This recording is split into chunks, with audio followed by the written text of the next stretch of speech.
طبرانی کبیر میں حسن درجے کی روایت ہے، رسول اللہ صلی اللہ علیہ وسلم نے فرمایا، 3 آدمی ایسے ہیں جن کی آنکھیں جہنم کی آگ کو نہیں دیکھیں گی۔ ان میں سے ایک وہ آنکھ ہے جو اللہ کی حرام کردہ چیزوں سے اجتناب کرے۔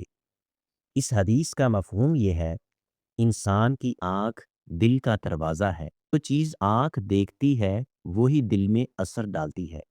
اگر انسان اپنی نگاہ کو گناہوں، فحاشی اور حرام مناظر دیکھنے سے بچائے تو اللہ اس کو بڑی فضیلت عطا فرماتا ہے اور قیامت کے دن اسے جہنم کی آگ سے محفوظ رکھا جائے گا۔ موجودہ زمانے میں اس حدیث کی اہمیت اور بھی بڑھ گئی ہے، کیونکہ موبائل اور سوشل میڈیا کے ذریعے انسان کے سامنے ہر طرح کی چیزیں آ جاتی ہیں۔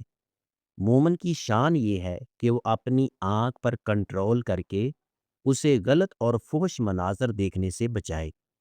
سوشل میڈیا انسان کے لیے گناہ کا ذریعہ بھی بن سکتا ہے اور نیکی کا ذریعہ بھی۔